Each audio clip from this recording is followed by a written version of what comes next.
लाडकी बहीण योजनेअंतर्गत आता लाडकी बहिणींना भेटणार आहेत 6,000 रुपये.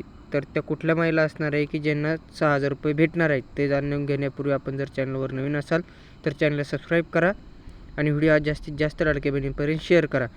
तर मित्रांनो, ज्या लाडक्या बहिणींची KYC 31 डिसेंबरपर्यंत झालेली आहे पण त्यांना एकही हप्ता आलेला नाही आणि त्यांनी KYC करताना काही चुका केलेल्या आहेत, जसे की ऑप्शन सिलेक्शनमध्ये आपल्याकडे फोर व्हीलर आहे का किंवा आपल्या घरातील कोणी पेन्शनधारक आहे का, त्यानंतर कोणी गव्हर्नमेंट सर्व्हिसला आहे, हे जे ऑप्शन होते त्या ठिकाणी, तर त्या ठिकाणी हो नाहीचा जो पर्याय सिलेक्शन होता तर त्यावेळेस त्यांच्या काही त्रुटी आलेल्या आहेत. सिलेक्शनच्या वेळेस ऑप्शन सिलेक्ट होत नव्हते, त्यामुळे जे ऑप्शन सिलेक्ट झालं त्या कारणाने त्यांनी त्या KYC जी आहे तर ती सबमिट केली. तर आता सरकारने पुन्हा एकदा लाडकी बहीण योजनेची वेबसाईट जी आहे तर ती ओपन केलेली आहे KYC करण्यासाठी. ज्या लाडक्या बहिणींची KYC चुकलेली आहे तर अशाच लाडक्या बहिणी या ठिकाणी जी KYC आहे तर ते करू शकत आहेत.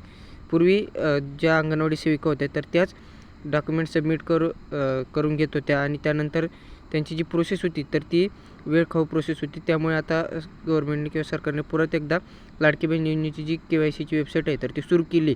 पण यावरती फक्त त्याच लाडकी बहिणींना KYC करता येणार आहे की ज्यांची KYC चुकलेली होती किंवा त्यांना हप्ते आलेले नाही. तर आता ज्या महिलांची KYC कंप्लीट होणार आहे, व्यवस्थित पर्याय वगैरे सिलेक्ट करून आणि त्या पात्र होणार आहे, अशा सर्व महिलांना नोव्हेंबर, डिसेंबर, जानेवारी तसेच फेब्रुवारी महिन्याचाही हप्ता यामध्ये ॲड होऊन 4 हप्ते जे आहेत तर ते सोबत येण्याची शक्यता आहे. 3 हप्ते जे आहेत तर ते फिक्समध्ये येणार आहेत.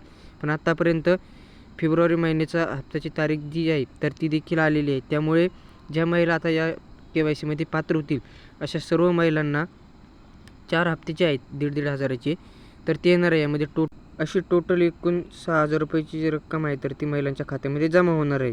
आपल्या जास्तीत जास्त लाडक्या बहिणींपर्यंत हा व्हिडिओ शेअर करा, जेणेकरून ज्यांची KYC चुकलेली आहे तर ते KYC कंप्लीट करून घेतील आणि या योजनेचा लाभ जो आहे तर ते घेऊ शकतात. आपल्या जर KYC करताना काही अडचण येत असेल तर आपण 181 जो टोल फ्री नंबर दिलेला आहे आता लाडकी बहीण योजनेच्या KYC संबंधित तक्रारीसाठी, तर त्यावरती कॉल करून आपली तक्रार देखील नोंदवू शकता.